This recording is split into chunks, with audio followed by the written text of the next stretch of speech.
Olá, pessoal, seja bem-vindo a mais um podcast do Giro do Boi. Hoje o nosso entrevistado é o doutorando em zootecnia e diretor de relacionamento com o pecuarista da Friboi, Fábio Dias. Ele vem para nos contar um pouco sobre a sua vasta experiência na pecuária de corte, os gargalos e as oportunidades que temos nos próximos anos na produção de carne bovina. Olá, Fábio, obrigado por estar participando conosco aí desse podcast. Olá, Mauro, um prazer estar com você aqui nesse formato novo para mim, não para você, mas que eu acho sensacional. Estou muito feliz de estar aqui. Bom, todo tipo de comunicação é bem-vinda, né? Para amanhã depois o cara falar assim, eu não sabia. Não, hoje o cara tem que saber de um jeito ou de outro. O podcast tem esse objetivo, né? Aliás, a comunicação precisa estar presente, inclusive, no elo produtivo, da cadeia produtiva da carne bovina, Fábio. Eu acho que é fundamental, né? A gente tem que contar o que a gente está fazendo, cada vez mais, né? Antigamente você podia chegar, talvez, com um produto acabado ali e não te perguntar muita coisa, bastava seu nome. Mas hoje a gente tem que contar as coisas e temos que... Uma comunicação de dois sentidos, falar, ouvir, né? Mas eu acho o podcast uma coisa nova, eu acho que para mim, o espaço, o tempo para desenvolver as ideias, tal, eu gosto muito desse formato, o jeito que a gente pode ouvir em qualquer lugar, né? Mas o tempo, eu acho, o espaço para a gente pensar é muito mais legal do que essa coisa de post de 140 caracteres, uma fotinho, um negocinho de alguns segundos. Acho que é muito difícil trazer todos os conteúdos para um negócio tão pequenininho.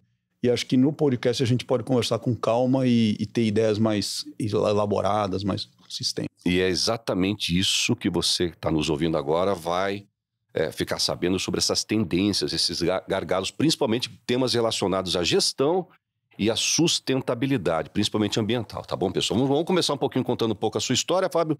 Formado em zootecnia em São Paulo, mestrado em Minas Gerais, agora doutorado de São Paulo e também com um pedaço nos Estados Unidos. Por que a zootecnia? Olha, eu nunca falo isso muito, mas eu nasci em São Paulo, eu sou criado aqui na cidade e ninguém na minha família tinha fazenda ou tem fazenda. Eu não tinha ido para fazenda nenhuma única vez até o dia que eu entrei na faculdade de zootecnia e fui falar para Pirassununga. Então, foi uma opção, eu queria, na verdade, eu já gostava do tema, né, do agro, assim, das fazendas, né, era uma coisa que eu tinha curiosidade. Mas eu queria ir embora de São Paulo, queria mudar para o interior. Tinha a convicção que eu precisava fazer uma faculdade fora de São Paulo e a zootecnia da USP era uma coisa muito atrativa naquela época. Então, no fundo, foi por isso, tá? Entendi. Mas não foi uma decisão do tipo seguir a carreira do pai, do avô, não. Foi uma coisa mesmo disruptiva. Eu queria sair e eu sou um cara de São Paulo. Então, assim, eu não tenho essa... Quando eu cheguei na faculdade, eu não tinha essa história de saber montar cavalo, laçar. Nunca tinha sentido o cheiro da bosta da vaca. Não entendia nada. Não sabia direito o que era, se bezerro era, se o garrote era novilha. Todas essas coisas você tem que ficar quieto. Eu fiquei quietinho 1 ano, olhando o que os caras falavam, para mim pegar o ritmo, né?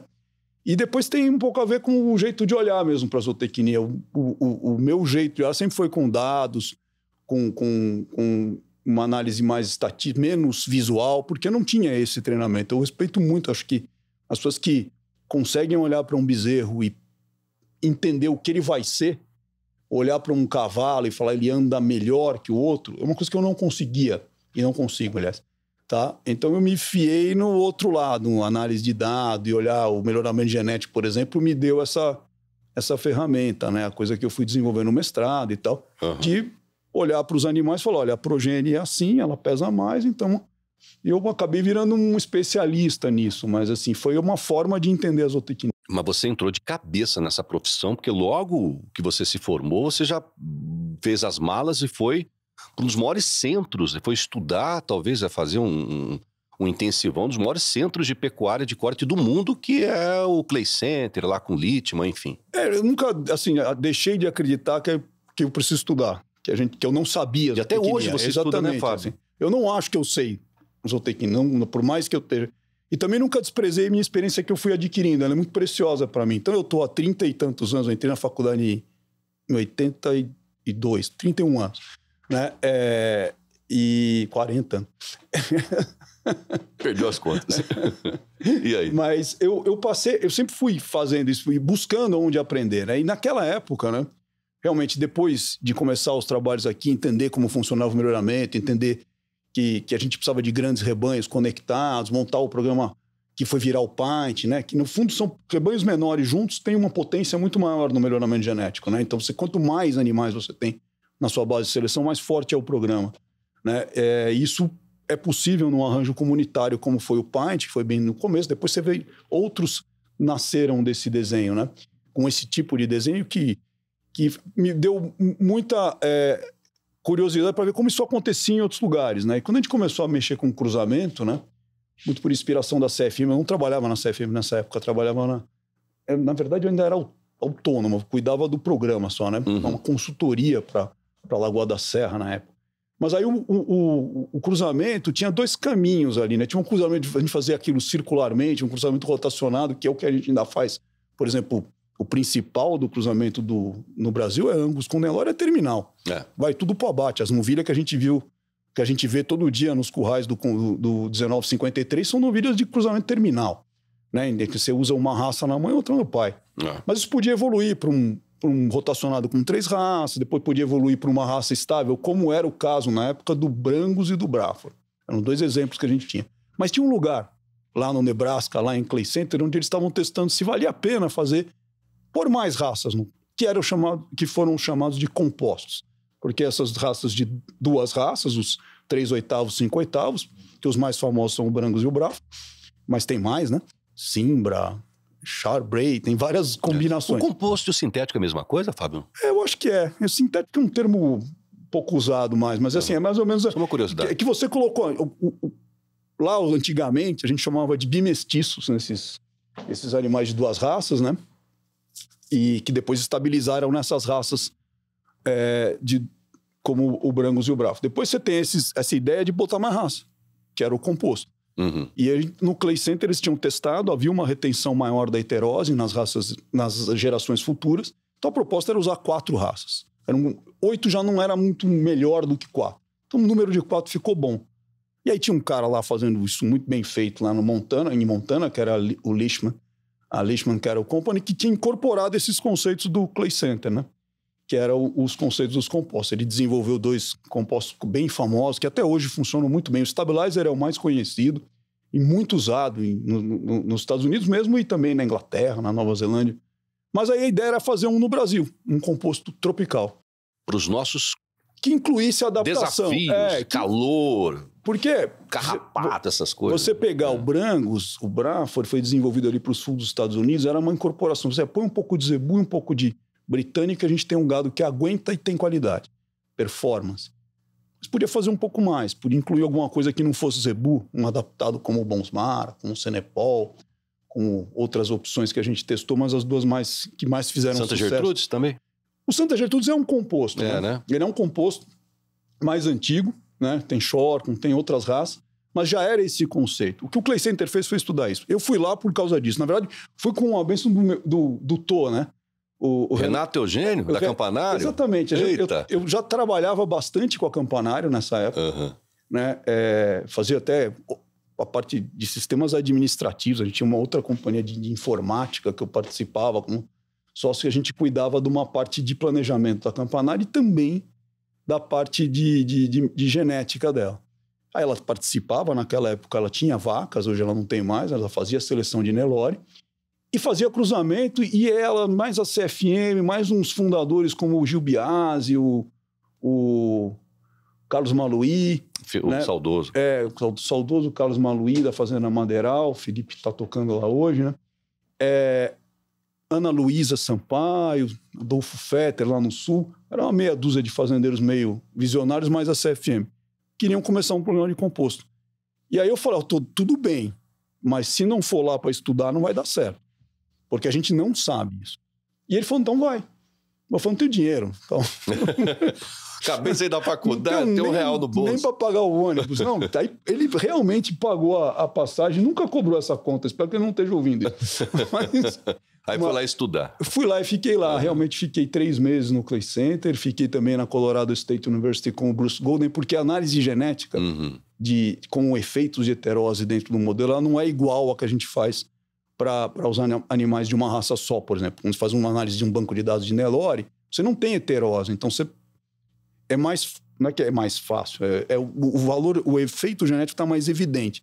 Quando o aditivo que vai ser herdado pelos animais, né? Quando você faz seleção com cruzamento, você tem que limpar o efeito do cruzamento, que não é tão simples assim. Então, como que eu consigo um melhor valor híbrido? Né? Então, no modelo do Montana, um modelo que o Bruce desenvolveu na época para análise do gado do próprio Leishman lá nos Estados Unidos, ele agrupa as fontes de heterose, que são os britânicos, os continentais, porque os estudos do Clay Center deixaram claro, a heterose entre duas raças britânicas é muito pequena. Entre duas raças zebuínas é quase zero. Mas quando eu misturo britânicas, como o Hereford e o Angus, com continentais, como o Simmental ou o Charolais, a heterose é bem forte, bem grande. Então era importante separar os grupos. No caso, eles separaram entre continentais e britânicas e a gente incluiu os adaptados aqui e os zebuínos. Uhum. Então a análise genética do Montana, que é conduzida até hoje lá na Faculdade de Zootecnia e Engenharia de Alimentos pelo grupo ali do professor José Bento e do Joanir, né? Que são os que tocaram o negócio sempre, né? A gente colocou esses grupos genéticos, grandes grupos, chamava NABC. Né? Todos os animais Montana tinham uma composição de NABC, que era para ajustar a análise. Se ele tinha uma heterose muito grande, você tinha que diminuir o efeito, porque nem tudo aquilo ia passar para a progênie. Mas isso foi muito bem tocado, eu acho que o pessoal do Montana até hoje faz isso, e é assim, raríssimo no mundo você pegar uma população que está sob seleção, com controle e coleta de dados de alta qualidade, porque os fazendeiros são muito orientados, são muito unidos, fazem esse trabalho muito bem feito, que a coleta de dados é fundamental num plano de melhoramento, e que faz isso há mais de 20 anos. Isso está ali no banco, e isso é raro no mundo e aqui. Isso dá para o Montana uma potência, uma capacidade de crescer para o futuro muito interessante. 20 anos, quantas gerações a gente consegue? Uma meia dúzia? Mais de meia dúzia, né? Ou seja, se você considerar 3 anos, né, para um animal... 3, 6, 9, 12, 15, 18... mesmo, mais de meia dúzia de gerações. Ou seja, a acurácia é muito maior hoje. Muito maior. As combinações todas de raças já são muito antigas. Então, assim, já tem hoje uma população estável. Hoje já nem se fala muito mais de que raça que está ali dentro. É muito mais o conjunto de genes, né? Então, acho que é um programa que foi muito legal. A gente aprendeu muito. Mas tinha que olhar o que estava acontecendo. E foi essa época que você citou. Foi o período que eu fiquei ali no Clay Center realmente entendendo melhor o que eram os compostos e depois um pouco com o Bruce na Colorado State. Bacana, bom, Fábio, você trabalhou em grandes projetos de pecuária, em grandes corporações, é atual diretor de relacionamento com o pecuarista da Friboi. Como é que você vê nos dias atuais essa relação entre a cadeia produtiva da carne bovina, entre o pecuarista, passando pela indústria, chegando até o consumidor? Como é que você faz essa análise nesses mais de 30 anos de experiência? Eu passei um tempo assim na minha vida. Eu sempre gostei de olhar. Eu sou um especialista em gado de corte. Eu sempre gostei de gado de corte e falei, é aqui que eu vou trabalhar. Mas não era um lugar só, né? Então já foi fazenda de cria, já foi empresa de genética, já foi confinamento. Em todas as pontas, né? E fui andando na cadeia. E tinha uma fronteira. Durante toda a primeira parte da minha cadeia, 15, 20, até ali mais ou menos uns 15 anos atrás, 2004, já 2000, eu ia ali e acabava no frigorífico. Ninguém falava daquele assunto para frente. O máximo que a gente fazia era reclamar do rendimento. Não discutia o que acontecia dali para frente. Era uma fronteira. Eu falei, preciso ir trabalhar lá. Eu quero ver se tudo aquilo mesmo que o pecuarista fala. O que acontece com o nosso produto. E era uma coisa que não me conformava. Desde o Montana, a gente já fazia testes de abate, a gente queria saber o que estava acontecendo com a carcaça. E aquilo me fez, assim, eu até me lembro quando eu fui trabalhar a primeira vez num frigorífico, um amigo meu falou assim, você está indo a cadeia inteira, daqui a pouco você vai estar empacotando lá, depois do caixa, no supermercado. Cuidado, você vai passar reto, né? Mas que não seria uma má experiência para você ouvir a dona de casa, né? Isso, para mim, assim, o açougue eu me interessei. Exato. Já foi lá. Né? Então, eu acho que esse lance feedback de olhar a cadeia toda, eu acho fundamental. Eu acho que o que está acontecendo hoje, que pode ser chamado de um pouco diferente do que aconteceu até agora, é uma preocupação hoje do consumidor em saber como o alimento dele foi produzido. Por muito tempo, o produtor, o consumidor só perguntou o que ele estava comprando. O que é esse produto? É um steak, um bife super macio, e saboroso e com uma gordura linda, tal, para você fazer um churrasco. Era essa a pergunta. E essa pergunta morria na indústria de alimentos. Isso é a mesma coisa com leite. O que é isso? Pô, é um leite gostoso, com 4% de gordura, não, integral. Isso é com a soja, então, com milho, isso com em tudo. Você pegava um pacote de salgadinho, tava ali, é mais saboroso que todos, com tempero super especial, apimentado, diferente. Mas não havia nenhuma menção ao que estava ali dentro. Como foi produzida aquela batata, aquele amendoim. Aí onde você pega uma embalagem dessa, ainda até sendo um pouco mais radical, olhando a embalagem da comida dos pets, dos cachorros e dos gatos, tá lá que as galinhas estavam fora da gaiola, que tem todas as práticas de bem-estar animal, que o gado foi criado solto, que tem até uma emissão de carbono mais baixa, ou que tem uma condição de fair trade, que é comércio justo, que foi produzido localmente. O que são todas essas mensagens? São respostas para o consumidor de como o produto foi feito. Foi feito localmente, por fazendas familiares, com respeito aos animais, com preservação das nascentes, com cuidado com a redução das emissões, do resíduo. Tudo isso é como a gente faz. Você vê que não estamos falando do tamanho do bife, da gordura do bife ou da maciez do bife. Estamos falando como a gente fez. Acho que essa, para mim, é a mudança maior e é um grande desafio para a indústria de alimentos, até para a sociedade, porque a gente não estava... A nossa preocupação sempre foi sanitária. Se eu tiver um problema com uma partida de hambúrguer, uma contaminação que aconteça, essa é a catástrofe. É disso que eu estou preparado para não acontecer. Então, toda a nossa rastreabilidade é com relação à sanidade, à saúde, à contaminação e tal. E hoje eu tenho que fazer outras coisas. Tem desmatamento na sua cadeia? Como eu vou saber? Tem. No meu fornecedor direto, faz 10 anos que nós estamos trabalhando, não tem. Mas e no fornecedor dele? Pelo amor de Deus. Vou ter que olhar o fornecedor do meu fornecedor? Vai. Nós, como cadeia... O cerco se fechou, né? Não é um cerco. Vamos dizer Na assim. verdade, não tem essa palavra ruim. Na verdade, as pessoas querem saber. Vamos pegar o lado bom. Elas estão interessadas no que a gente faz. Assim como a gente já falava lá atrás, dessa questão de rastreabilidade. O pessoal achava que isso não vai acontecer nunca. Hoje é uma realidade. Não tem um boi que não é rastreado hoje. Aí vem a questão de gestão, sustentabilidade e vai a evolução dos tempos, né? E eu acho que, assim, tem um lado bom nisso, assim. Quando a sociedade, quando o consumidor está interessado em como a gente produz, né? Eu acho engraçado, às vezes eu vejo alguns fornecedores, alguns fazendeiros, produtores, meio bravos com isso. O que eles têm a ver com isso? Eu falei, é a melhor notícia que a gente tem, porque se eles estão preocupados com o que a gente faz na nossa fazenda, eles estão se dispondo a nos reconhecer, a reconhecer os fazendeiros que fazem direito, a preferir esses fazendeiros. E toda uma história boa pode começar daí. Exatamente. E a gente só olha, o que ele tem a ver com isso? Ele tem a ver, porque ele é o consumidor. Ele que paga a conta. Ele quer saber como foi feito. Né? Ele quer saber. Por exemplo, por que quando a gente atende uma regra religiosa, como os abates halal ou kosher, a gente não faz essa mesma... Você acha que eu vou ficar bravo que aquela minoria religiosa pede, olha, durante o abate eu quero que o meu representante esteja aí para olhar se está tudo certo. É isso que ele está falando. Vai um sheik lá, ou vai um rabino. O que ele veio fazer? Ele está olhando se as coisas estão do jeito que o consumidor dele quer. E a mesma coisa está acontecendo quando a gente vai numa fazenda do Fazenda Nota 10, implementa um protocolo de bem-estar animal, desenhado pelo professor Matheus e a equipe da B Animal, e fala, olha, a sua fazenda está acima dos 70 pontos. É super legal. Estou dizendo para o fazendeiro que ele está bem, estou reconhecendo a nova PEC lá com 96 pontos, que foi a melhor daquela... Sabe por quê? Arlindo, o pessoal trabalhou bem para burro. E isso, para ele é bom, para nós do frigorífico é bom e abre para nós a possibilidade de contar essa história para o consumidor. Porque o consumidor está perguntando isso. Como vocês trabalham aí nas fazendas? Você tocou num assunto interessante. O pessoal, mas como? Você tocou no exemplo aí do carne halal. E eu tenho um podcast recente que eu fiz aqui com o Ahmed Saif, ele é diretor global de uma das maiores certificadoras de alimentos halal do mundo, a Sedial Halal.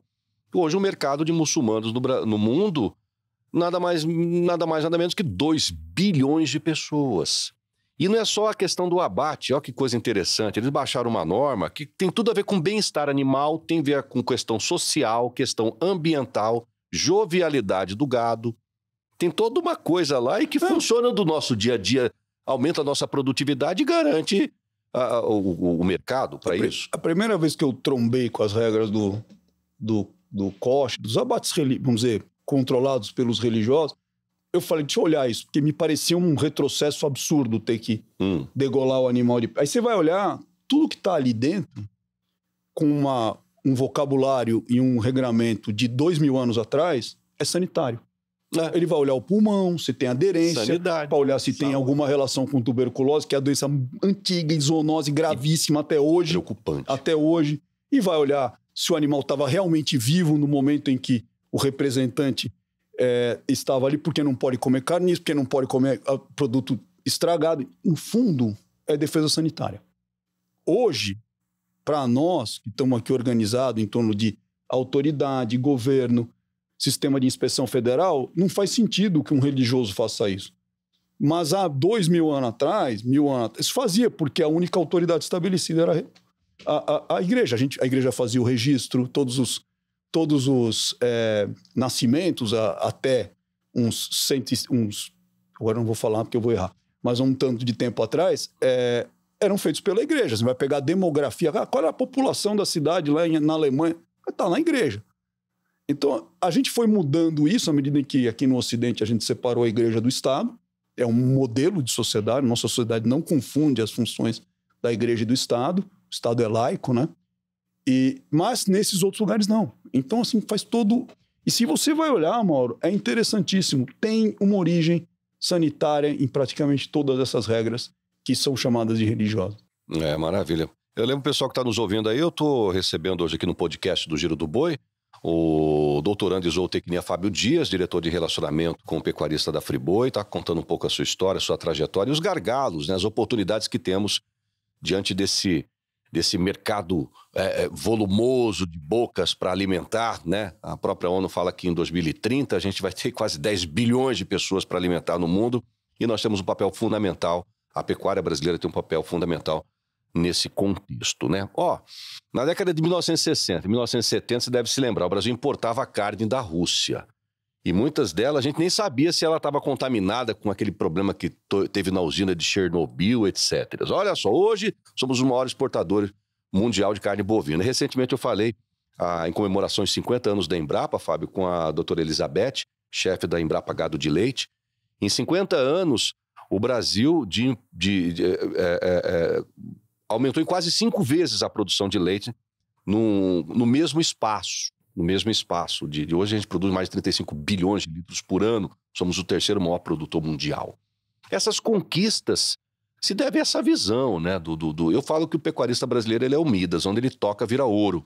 Porque ele sabe trabalhar, ele já domina completamente técnicas como sanidade, genética, manejo, mas 2 palavras agora precisam ecoar e precisam estar na cabeça dele o tempo todo, e você é especialista nisso. Gestão e meio ambiente, não é mesmo?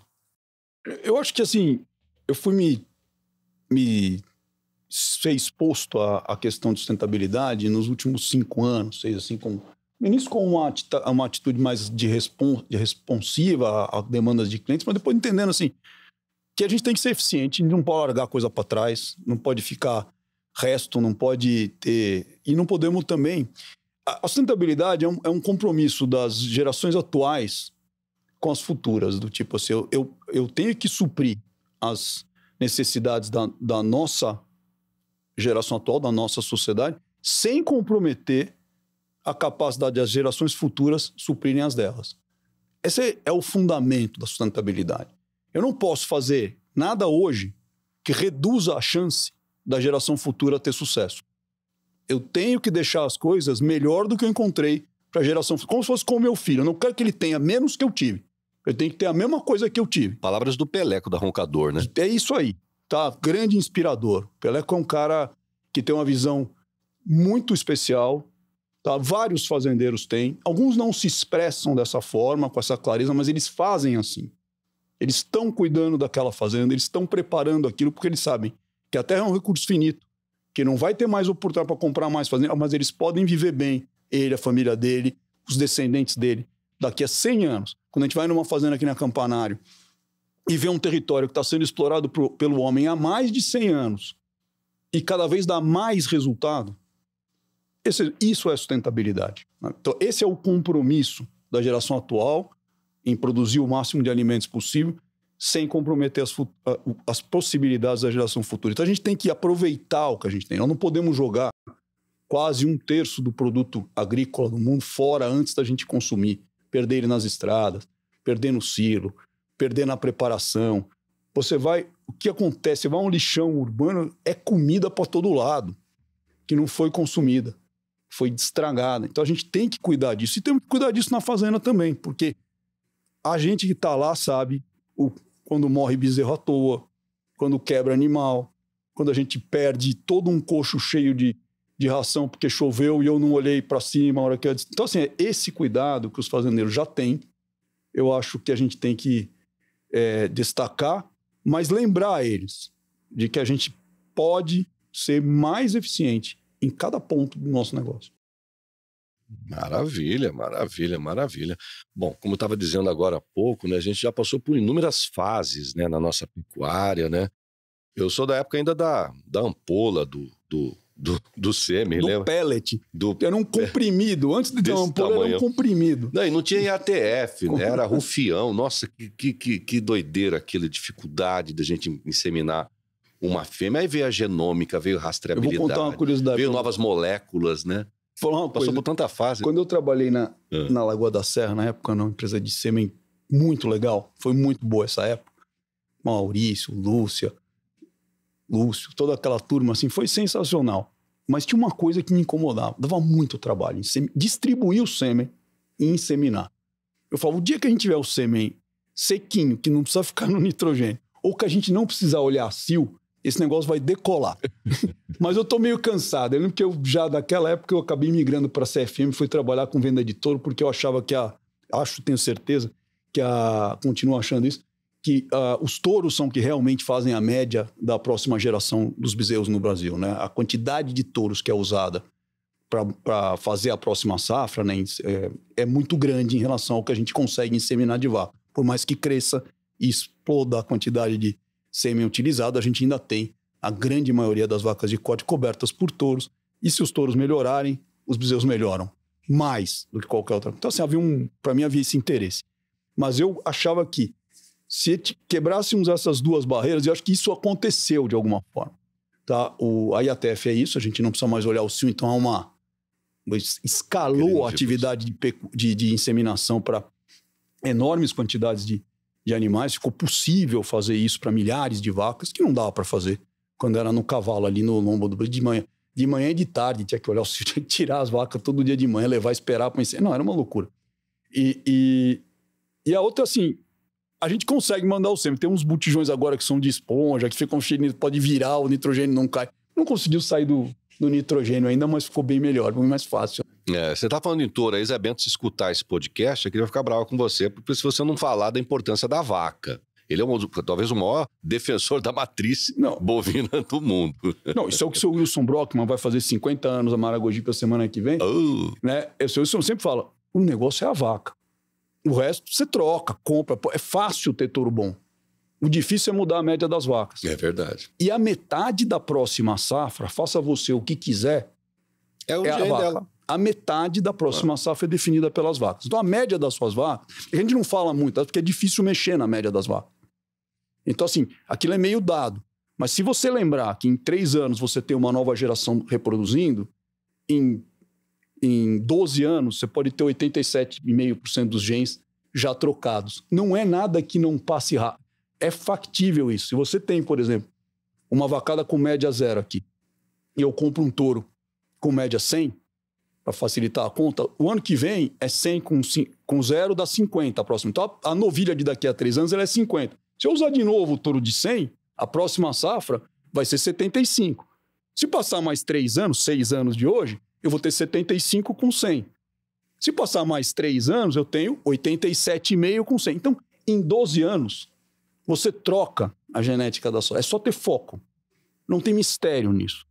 Troque os touros, escolha os touros. É o investimento mais fácil de provar a rentabilidade, porque você mudou a média das suas vacas. Se você não selecionar o contrário, você não desce dos 87,5 para trás. Você tem que ter vontade de abaixar. Dali para frente, você levantou a vacada. Então, quem tem uma vacada de alta qualidade, de alto valor genético, tem bezerros melhores, independente de continuar comprando touros melhores. É só ele não comprar pior. É verdade. Palavras de quem ajudou aí na evolução genética da empresa que acho que mais vende touros do Brasil, principalmente touros ceipados. E eu tô para ver, acho que não tem uma matriz dentro da CFM que não seja que tem aquela marquinha SF, né? Lembra aquela SF? É super fértil, parece que é isso. Não, né? É São Francisco. São Francisco, mas São Francisco. Pra mim era super fértil, porque elas empreiam tudo com 12, 13 meses. Era um P.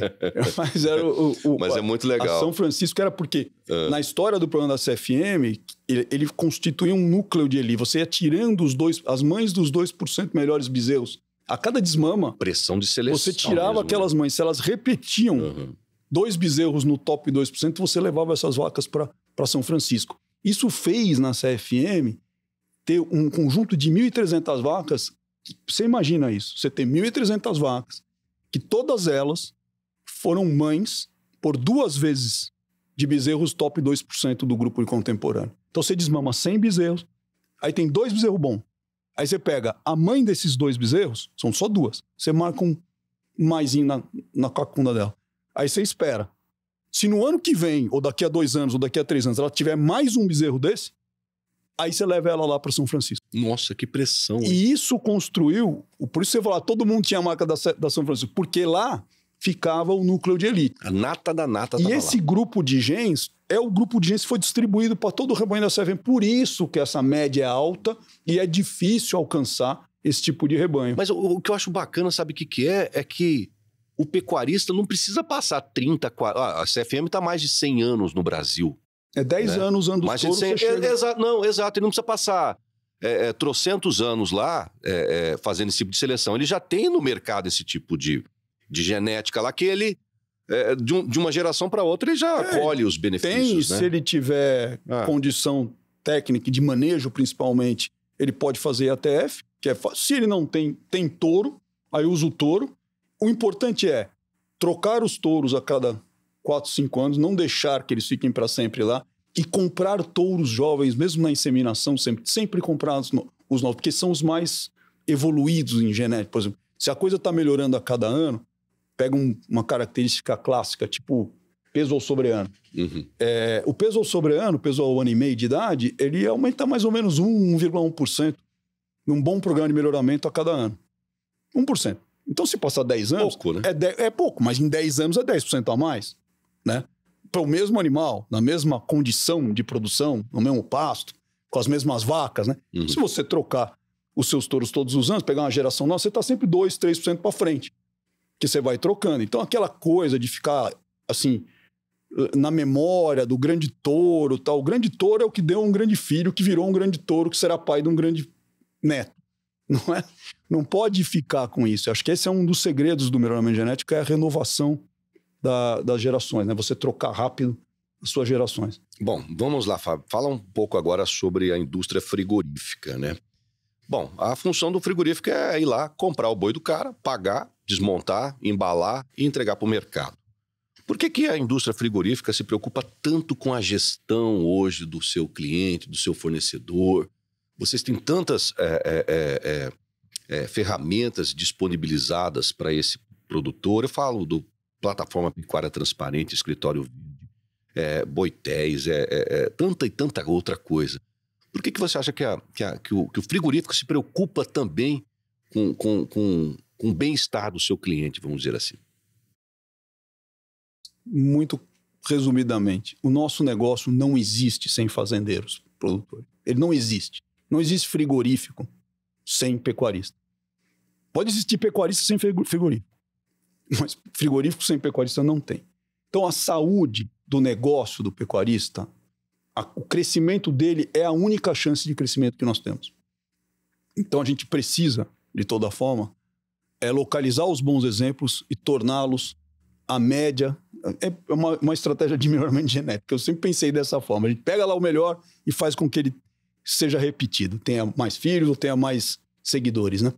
Eu acho que é isso que a gente tem feito. E isso no Friboi foi uma situação que eu encontrei na minha vida pela todas as perspectivas para isso, porque como a gente só compra o gado pronto e faz a transformação disso e vende para o mercado, nós não temos um compromisso com determinada tecnologia, determinada raça, nem determinada região. A gente atua em 10 estados. Então a gente não sabe o que é bom. O que a gente entendeu há 6, 7 anos atrás, nas primeiras pesquisas que a gente fez junto aos fornecedores? As soluções são locais.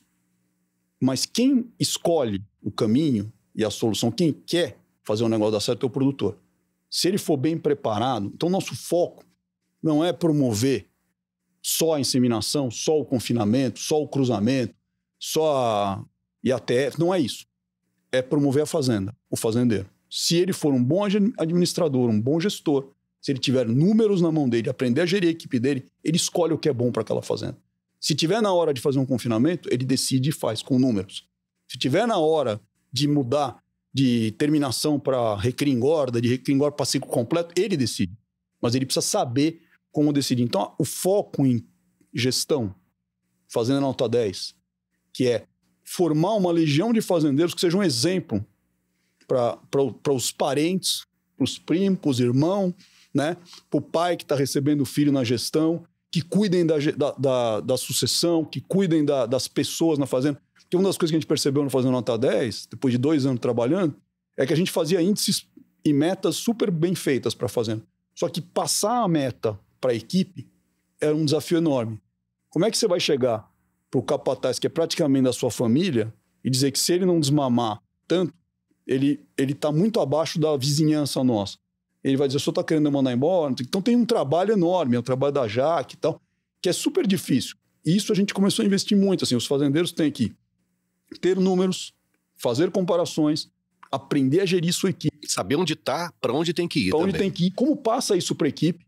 Como é que você fala para o seu pai que ele está errado? Sem arrumar um encrenca. Né? Isso se não levar uma surra, né? E tem que dar certo, sim, sabe? É isso aí. Então, essa preparação da gestão de equipes, depois, os outros temas que foram entrando no jogo, como, por exemplo, a plataforma pecuária transparente, o compliance, a conformidade, né? Se você está numa propriedade e o seu entorno é de ilegalidade, o seu negócio desvaloriza. Se você tem uma propriedade, uma casa na cidade, a sua vizinhança degrada, a sua casa perde valor. Então você luta pelo seu bairro desde sempre. Você sempre prestou atenção se as ruas estavam sujas. E você tem que lutar pela região da sua propriedade ou pela bacia de fornecimento da sua propriedade. Porque se ela for compliance, for de alta qualidade, o seu negócio ganha valor. É o que está fazendo o pessoal da Associação do Pantanal lá. Consegue a BPO, Cruzeta, um trabalho super legal, consegue a denominação de origem, toda a região ganha valor. Mas o que eles estão fazendo? Descrevendo bem aquela região e cuidando do compliance. Ninguém faz errado. Rastreabilidade desde o começo. Então, porque tem que mostrar que aquilo é verdade. Então, eu acho que assim, esse cuidado com a minha vizinhança, que é a plataforma pecuária transparente, com não deixar nenhuma fazenda para trás, que é o escritório verde, eu tenho que trazer todo mundo para esse ambiente. Não é porque o cara hoje não tem esgoto na casa dele que eu não vou lutar para ligar o esgoto, só porque eu tenho na minha. Tem que ligar todos, porque senão aquilo vai correr a céu aberto, vai contaminar o ambiente. Prejudica todo mundo. O meu filho vai ficar com diarreia. Então vamos trabalhar todo mundo para ligar os esgotos daquela rua, ou asfaltar a nossa rua. É a mesma coisa com as fazendas. A gente não percebe isso direito porque o ambiente de produção na fazenda é muito isolado. Você fica ali sozinho, com a sua equipe, com a sua família. E uma das coisas que é muito boa do Fazenda Nota 10 é isso. Você força e organiza esses eventos de encontro. Você tem números iguais, você tem uma periodicidade, um ritual de gestão que a gente fala, onde você fecha os números todo mês, mostra para a sua equipe, a cada 3 meses compara com toda a vizinhança, uma vez por ano faz o fechamento da safra. Esse é um processo, mas a gente entende, assim, no Friboi, para toda a cadeia, eu acho, não existe um sozinho. Não tem fazendeiro, não tem pecuarista, agricultor, é uma coisa só. Hoje, cada vez mais, né, os agricultores se tornaram grandes recreadores e confinadores. Os pecuaristas aprenderam a fazer uma integração. Então o negócio está muito mais integrado, complexo, mas é muito mais potente. Eu acho muito legal essa iniciativa de vocês, sabe, Fábio? Sinceramente, a gente que trabalha há tanto tempo nesse segmento, vê essa união toda. E o trem funcionando, sabe? Aquela coisa daquela engrenagem. Se quebra um dente, o trem desanda. Esse Fazenda Nota 10 foi uma sacada absurda. Eu lembro que vocês começaram com uma dúzia de fazendas no interior do Mato Grosso do Sul. Hoje vocês têm mais de 500 fazendas. E vocês tratam de tudo: reprodução, bem-estar, pessoas, silagem, pastagem, com os maiores mentores existentes no mercado, né? E oportunizam isso para o pecuarista na verdade, preocupado com o negócio dele. A jogada foi assim... Tem várias coisas que aconteceram para sair de 12 fazendas, que foi o primeiro ano, e chegar em 500. Tem um crescimento, tem várias ideias no processo, desde que um projeto que era todo presencial, o consultor do Integra ia lá. A gente teve que constituir uma empresa entre nós. Mas a gente pergunta, mas por que o Friboi não vai direto e dá assim? Porque não é assistência técnica. É gestão. Gestão tem número próprio. O fazendeiro tem os números dele e a gente não pode ver. Eu preciso de um instituto que cuide disso. O Integra está mais de 20 anos. O Integra faz isso, a especialidade deles. Eu falo, por quê? Porque se fosse só assistência técnica, eu podia mandar. Mas é muito mais que isso. É entrar dentro do número deles. Isso é feito pelo Instituto Integra. Então, essa constituição, esse desenho, um instituto, o Friboi, a gente escolher a gestão em vez de escolher algumas técnicas em cursos de capacitação. Quando a gente colocou isso dentro do Fazenda Nota 10, foi sem perder o foco. Eles são gestores, e eles têm demandas próprias. Cada dessas aulas que tem as masterclass, que tem uma vez por mês, tem 150, 200 produtores online assistindo aquilo. Por que não tem os 500? Por quê? Porque aquele tema não é importante para todos. Então você está falando de pasto, aquilo está super na cabeça de 200 dos 500. Aí tu vai fazer IATF, falar o Zequinha, falar dos detalhes da IATF. O cara tem lá 100% de índice de prenhez, ele nem participa. Ou ele é confinador, ou ele é recriador. Não trabalha com reprodução, só serve pro cara de cria. Então, a decisão de isso é importante ou não é do produtor. E acho que esse respeito pelo produtor é fundamental nos programas de extensão rural. Eu, às vezes, acho que um grande pecado é você infantilizar, fazer uma cartilhinha com um desenho infantil e falar que o produtor não é assim. Ele é um empresário, você tem que respeitar ele, a decisão é no negócio dele, o que você pode é dar todas as ferramentas para ele. Melhorar o ferramental, melhorar as habilidades desse gestor, desse produtor. E respeitar. A solução a gente não sabe. Isso eu me deparo com isso frequentemente. Programas de assistência que a gente tem, apoio em regiões mais carentes. Não, a gente sabe que aqui é essa cultura com aquela ali e pronto. Eu falei, não, deixa ele decidir. Porque se ele decidir, vai dar certo, ele vai cuidar. Se você impor, pode dar certo, mas a gente está desprezando a coisa mais importante. Os fazendeiros sabem o que é melhor para a fazenda deles. E é engraçado que vocês também atuam em todas as áreas. A preocupação de vocês é generalizada, né? Apoiando inúmeros projetos de outras e outras instituições, outras empresas, que também têm esse mesmo propósito da Friboi, que é ver o sucesso da cadeia produtiva como um todo, garantindo a satisfação do consumidor. Por exemplo, a Bi-Animal, do professor Matheus, que é um dos mentores aí do Nota 10, do Fazenda Nota 10 na área de bem-estar animal, acaba de fazer um lançamento muito bacana e que pouca gente sabe, pessoal, que a cada bezerro importa. Se a gente levar em consideração que nascem no Brasil aqui, quase 50 milhões de bezerros por ano, e que a média de mortalidade de bezerros do nascimento ao desmame gira em torno de 8,5% a quase 10%, nós estamos falando em 5 milhões de bezerros que morrem no Brasil por ano. Quanto custa o bezerro? Multiplica por 5 milhões, o tamanho do prejuízo de vocês. E tem um dado mais absurdo ainda. Para cada bezerro que morre, informações do professor Matheus, viu, Fábio? 8 pessoas ficam sem comer carne por um período de 1 ano. Ele fez até essa conta para mostrar o tamanho. E no momento que a gente está chegando daqui a pouco a 10 bilhões de pessoas no mundo, vocês estão antevendo essa preocupação do criador, que ele precisa olhar com mais bons olhos para isso. Eu acho bacana essa iniciativa de vocês. Acho que esse apoio. É uma questão ética. Não tem cabimento envolver todos esses animais, toda essa área, essa fazenda, o pasto, a vaca, e não colher o produto. Esse é um erro grande. E uma questão com os animais. Se eu fiz nascer, tenho que cuidar. Caiu, é nosso problema. Que nem quando a gente fecha os animais no confinamento, fala, a partir daí o problema é meu. Se acabar a água, eu tenho que dar um jeito.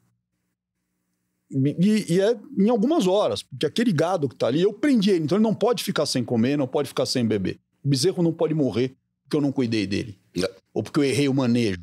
Que eu catei as novilhas e toquei 3 km para chegar no curral, porque eu queria botar um bicura lá no bezerro. E perdeu, deu 8, 10% de guacho. Porque as novilhas não acharam os filhos depois. Nossa. Assim, são erros de manejo que a gente tem que acabar.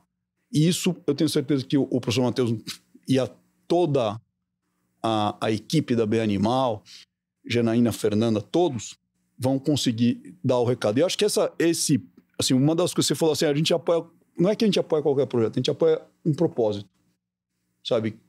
Um propósito, no geral, o nosso grande propósito é que os fazendeiros, os produtores estejam melhor a cada ano. Eles ganhem mais dinheiro, possam criar melhor suas famílias e os animais, e a gente tenha o resultado disso. E de uma forma que dure para os próximos 100 anos. Então a gente, ou muito mais, mas a gente gosta disso. Então, assim, se o projeto tem a ver com isso, né, ele tem interesse da gente. Isso é uma coisa boa de estar no frigorífico, me deu essa liberdade, porque em outras épocas da minha vida eu estava em pontos mais claros da cadeia. Então eu tinha competidores, tinha interesses numa determinada tecnologia ou numa determinada abordagem, ou era o confinamento, ou era a inseminação, ou era o touro, E hoje eu tenho essa coisa, o friboi tem muito mais liberdade, porque assim, o fazendeiro, o que nós precisamos é do boi gordo. Mas ele só acontece se as fazendas todas performarem bem. Porque se vocês pegarem um boi gordo ruim, errado, vocês não vão conseguir vender, vão ter dificuldades. Isso volta tudo para o pecuarista. Vocês não conseguem manter um valor bacana da arroba para ele. Não, e assim, é uma série de erros, né? Por que eu recebo um boi de 5 anos, 4 anos, mal terminado, inteiro, de pasto, uma carcaça que não tem valor nenhum, que é pior que a da vaca, bem pior. Tá? O que eu faço? Foram uma série de erros. Por que ele só conseguiu chegar no peso de abate com 4 ou 5 anos? Porque ele foi mal recriado? Porque teve seca? Genética ruim? Porque a genética é ruim? Porque ele foi guacho? É uma série de erros que começa lá atrás. Tá? E esses erros todos chegam num animal que, além de ter custado caríssimo, é a arroba mais cara possível de se produzir. É de um animal de 4, 5 anos de idade. Não interessa se o cara não gastou nada, ela foi caríssima, porque ele demorou muito tempo para fazer. Ela chega lá e ainda vale muito menos, porque é a pior carcaça de todas. Uma carcaça que não tem qualidade, é escura a carne, não tem gordura, o pH vai ser errado, então ela vai durar pouco, nós vamos ter DFD, vamos ter problemas sérios, o consumidor vai rejeitar, não vai ter jeito. Tá? Então, assim, é uma sequência de erros. Nós temos que acabar com isso. Isso, realmente, no passado, fazia um percentual respeitável das nossas... Quando a gente começou a implantar, que o Eduardo começou a colocar o farol da qualidade, há cerca de 10 anos atrás. Eu estava lá. Então, 10 anos foi atrás, lá em Nova Andradina, em Mato Grosso do Sul, Pacto Sinal Verde. Pedro Feliz, fizemos aquela tabela e aquela simplificação, olha, comunicação. Verde, vermelho e amarelo. Né? E a gente tinha 30% de carcaças vermelhas. 30%. Naquela época? Naquela época, antes disso. E ali, classificava ali na virada. Em coisa de menos de 2 anos, 1 ano e meio, isso desceu de 30 para 5. Quer dizer que está acabando o refúgio nas nossas fazendas, gado de refúgio? Infelizmente não está acabando, porque ficou aí e não cai mais. Mas de 30 para 5 melhorou muito. O que era aquilo? O que era aquilo? Basicamente, o gado era comercializado pelo peso sem nenhum olhar para o acabamento. Era um desperdício de oportunidade. Você pega um animal, porque ele deu 17 arrobas, fala, tá bom, manda para abate. Chega lá, não tem gordura nenhuma. Não tem gordura nenhuma, é uma carcaça ruim. Não interessa que tem 17 arrobas. E você perdeu, porque você tinha uma carcaça que, pelo menos, para passar um nível de gordura, podia botar mais 10, 15% de peso. Então ela podia chegar a 20, você ia ganhar. Tudo aquilo já foi. Comercialização, comissão de leilão, transporte para entrar na fazenda, mortalidade, tudo o que já aconteceu. Por que você não pôs as últimas 3 arrobas? Porque você planejou, aconteceu um erro, acabou o pasto, pegou fogo. É um erro, tá vendo? Esse era o ponto. Planejaram, entenderam, porque teve um recado claro com o farol da qualidade, sem trauma, passou tudo para o amarelo. Questão de ir mais para o verde ou não, depende um pouco de mercado, se tem colocação para gordura mais elevada, tem, às vezes, situações de mercado que até trabalham muito bem com esse. Mas o que eu digo assim, a gente melhorou muito comunicando um pouco melhor. E tinha uma oportunidade enorme, que eu sempre acho assim, um animal que é abatido sem gordura aparente, ele claramente está na fase de ascendente do crescimento, ele ainda tinha muito tempo para ganhar peso rápido e bem. Estamos perdendo uma oportunidade como cadeia. Está caindo mais lá na decisão do produtor. Aí a gente tem que botar a gestão no jogo para que ele entenda por que ele teve que vender antes, por que ele desperdiçou esse papo, porque eu não planejei, eu precisava de dinheiro, eu precisava de... Vamos planejar. Ele vai fazer isso. Vai acertar o fluxo de caixa, vai usar um Boitel, por exemplo, aí ele não precisa perder isso, ele pode passar por um Boitel. Então tem ferramenta, e isso está acontecendo, são várias soluções, mas eu repito, a ponta, assim, o ponto focal é o produtor, porque é ele que toma todas essas decisões. E é impossível substituir. Ele tem que ser preparado, tem que ter um nível de gestão cada vez melhor, que ele vai performar muito melhor por causa disso. Por isso a importância da comunicação, viu, pessoal? Nunca deixe de assistir o Giro do Boi no canal Rural, no canal do Criador, que sempre está trazendo aí informações relevantes, né? Sobre todas as áreas para poder mostrar onde é que é o caminho das pedras aí para a fazendeirada. Fábio, você acabou de passar uma grande temporada, 6 meses nos Estados Unidos, reciclando seu vasto conhecimento em pecuária. Sabemos que a pecuária norte-americana é uma das mais evoluídas no mundo e coisas boas a gente tem que copiar e multiplicar, né? É óbvio, né? Que coisa interessante que você viu lá, que pode ser replicado aqui, que o pecuarista precisa. Parece que você viu pecuária regenerativa, você viu uma série de coisas interessantes. Aproveitar essa oportunidade que os americanos diminuíram bastante o rebanho deles, pode aumentar aí a nossa possibilidade de mandar carne para eles e para outros mercados também, né? Eu acho assim, talvez a coisa mais relevante de todas, você já percebeu o quanto a gente já está no mesmo nível, tá? Se antes a gente ia aos Estados Unidos e via confinamentos inimagináveis, via fazendas de cria fazendo inseminação como a gente nunca pensou, não é mais assim. Na verdade, a gente percebe que nós estamos fazendo muito melhor certas coisas como a integração, pelas nossas possibilidades de clima e solo, a gente pode fazer uma integração de lavoura com pecuária muito mais intensa que lá. As culturas de cobertura estão muito mais avançadas aqui. O trabalho com a cultura de cobertura, inclusive, com o uso dela como uma receita a partir do gado. Quer dizer, isso tudo está funcionando muito mais aqui do que lá. Os agricultores estão fazendo uma virada nessa direção, porque eles exploraram com muita força da década de 50 para cá, nos últimos 60, 70 anos, toda a área agrícola deles.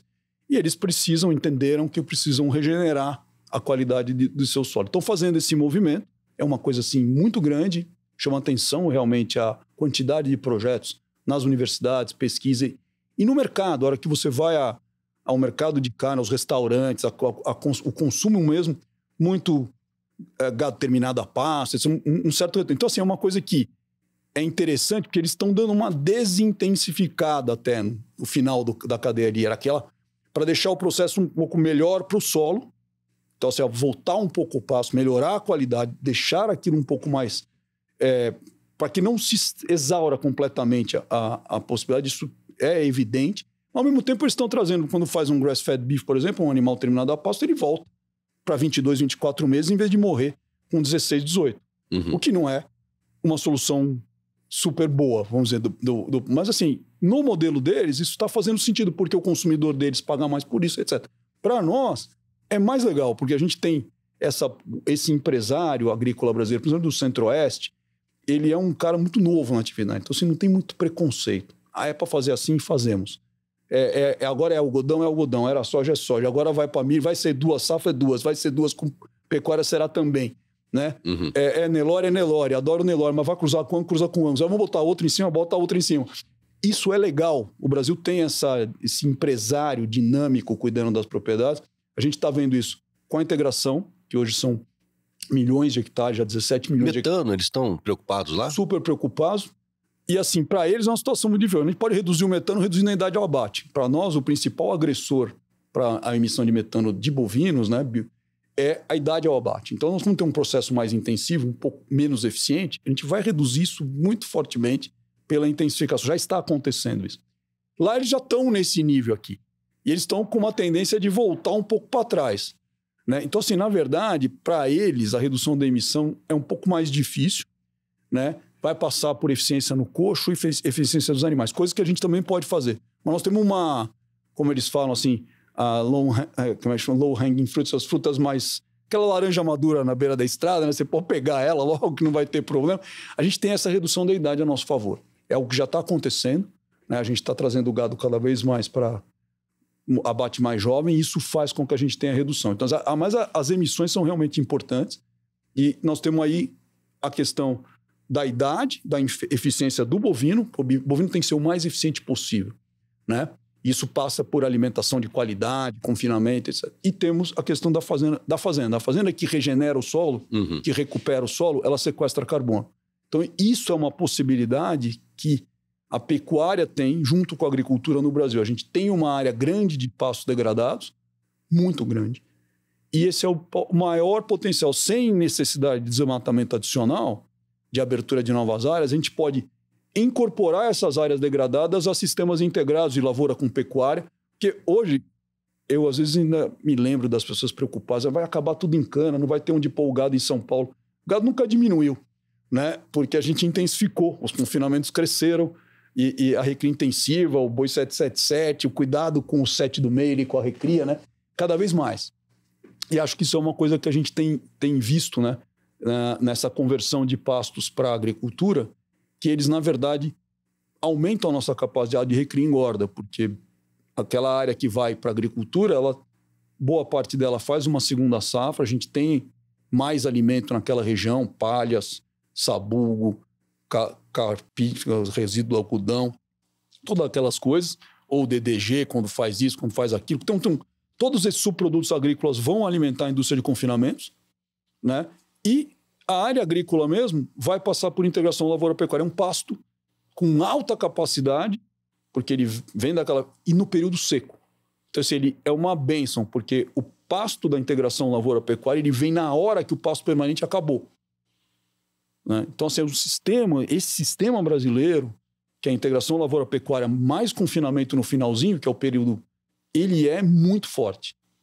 Isso eu posso te dizer. Você fica andando nos Estados Unidos, onde é que você for, você vai se convencendo de que essa combinação, tá, de 8 meses de chuva, sol o ano inteiro, terrenos planos que permitem mecanização, agricultura seguida de cultura de cobertura consumida pelo gado, com confinamento no final, é um sistema impressionantemente produtivo que vai ser difícil segurar a capacidade desses produtores de produzirem mais bovino, mais carne, mais soja, mais milho.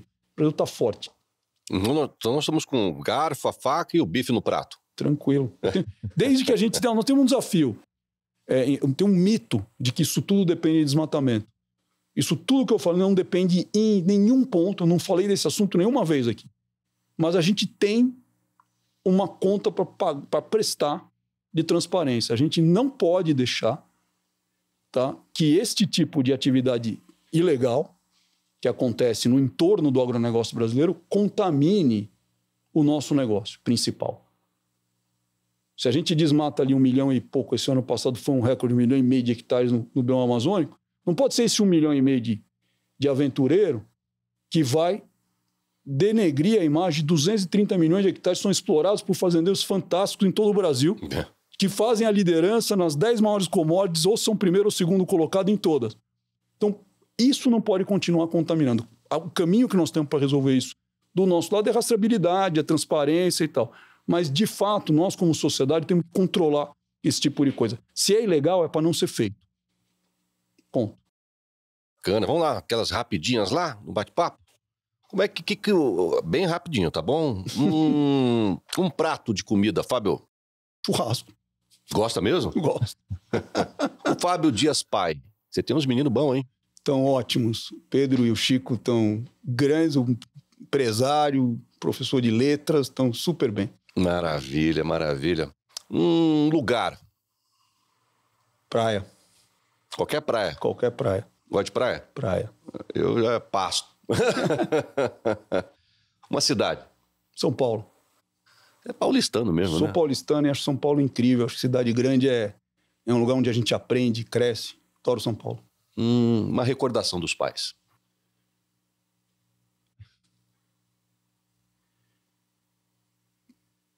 Lealdade.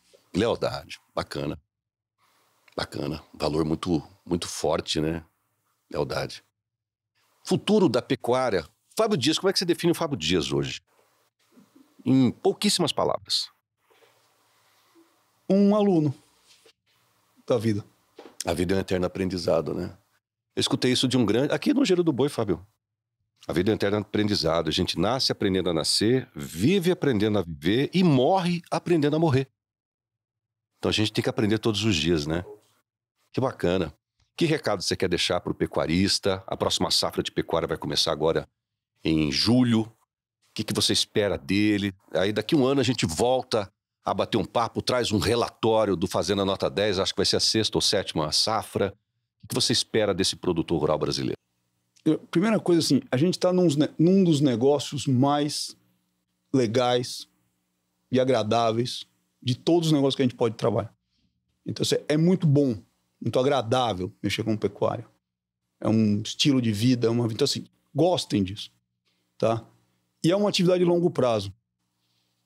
Assim a gente tem que olhar para ela. Nunca pode olhar só para um momento ou para um dia. Todas as nossas atitudes em pecuária têm consequências para daqui a alguns anos. Então a gente está num negócio muito bom. O Brasil, não tenho a menor dúvida, sem nenhuma ufanismo ou falsa... o Brasil tem uma capacidade produtiva espetacular e acho que o que a gente não deve perder de vista é assim, a gente está num momento, a gente está num negócio bom, tem que cuidar dele e acho que a gente vai ter todas as condições de ter negócios cada vez melhores. Acho que os fazendeiros estão... Assim, eles não podem perder isso de vista. Nós somos bons em pecuária e temos que continuar sendo. Bom, Fábio, obrigado então por esse bate-papo, obrigado por compartilhar conosco aí toda essa sua vontade de ver um Brasil pecuário cada vez melhor, viu? Valeu mesmo, gratidão. Eu que agradeço, Mauro. Para mim é uma honra estar aqui no Giro do Boi, no podcast agora. E assim, só posso dizer que o trabalho que vem sendo feito nesses vários anos é de muita qualidade, por isso que tem durado tanto tempo, vai durar muito tempo ainda, esse esforço de comunicação, todo esse trabalho aqui. Para mim foi uma honra mesmo, um prazer estar com você aqui. Maravilha. Bom, pessoal, eu bati o papo hoje, né, com o doutorando em zootecnia, diretor de relacionamento com pecuaristas da Friboi, o grande Fábio Dias, né? Espero que você tenha gostado e te convido para uma próxima oportunidade, para um próximo podcast do Giro do Boi. Forte abraço, até lá, tchau, tchau.